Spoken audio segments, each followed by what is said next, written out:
Welcome to the You're Not Crazy podcast, hosted by Jessica Knight, a certified life coach who specializes in healing from narcissistic and emotional abuse.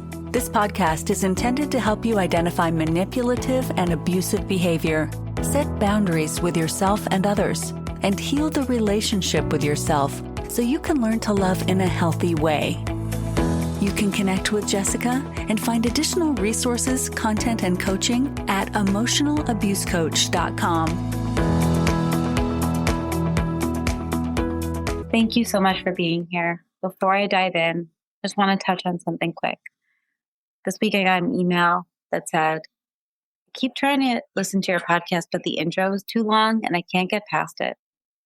And I basically replied, I know, you can fast forward. I know my intro is long, but I don't make any money off of having this podcast. It actually cost me money to have this podcast, to host it, to have it edited, the time it takes to create the content, and the work that I put into like building the resources around it too, and the time it takes to respond to people that reach out. I love having this platform and it's not going anywhere, but I make money from the courses that I have, the coaching that I do, the Substack that I have, and the Patreon, which doesn't make that much at all, but it is a resource. And so if the intro is too long, I completely understand. Please just fast forward. I don't expect many people to listen to it, especially if you're a regular listener of the podcast. I expect it to be a resource that's there if you are listening and you're like, I actually need help, and then you know where to go, because you know that on every single episode, it says exactly how you can reach out to me and what I offer. That's why it's there. It's there for the people that want it. And for those who don't, just fast forward. But at the end of the day, I'm a single mom, and truthfully, like, gotta do what you gotta do. So thank you so much for being here. Today, I want to talk about the difference between recognizing a pattern and being trapped in a blame game, because we often will get to a point where we finally say something out loud. We spend so long piecing together this feeling of something's not right, but you can see the pattern now. You can see the dismissiveness, the gaslighting, the control. And when you gather the courage to say, this is why I'm hurt, this is why nothing is working, this is why it can't stay, often what happens is they flip it to, but you did this. And so suddenly you're no longer talking about years and years of manipulation. You're defending something you did before you even met them, or from years ago, or something that was already discussed or resolved, or worse, something that was never actually a betrayal, just an excuse for them to dodge accountability. But just like that, the conversation is not about the issue at hand. It's about them proving that they're not the quote unquote bad guy.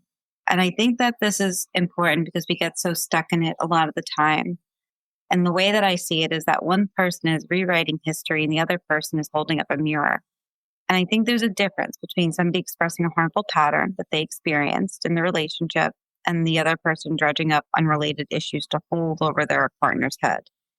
One person is looking at what's happened and saying, this is why we're here today.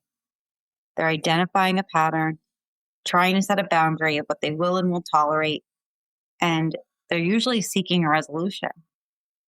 The other person is rewriting history to avoid responsibility. They're digging up past events, often related, to change the subject. They're using guilt as a weapon rather than working towards any understanding. And they're avoiding accountability by making it a two-sided argument where both people are equally at fault. A lot of times what I notice is that a lot of abusive people, a lot of manipulative people will say that they're doing something or say that they're not doing something. And if you call them out, suddenly everything is about how you didn't remind them, or how you're being unreasonable for bringing it up, or you're just not letting something go. Every single time you try and address a pattern of behavior, it gets twisted into a one-time offense of yours. And the difference is that one person is focused about moving forward with clarity and the other is about keeping somebody emotionally trapped.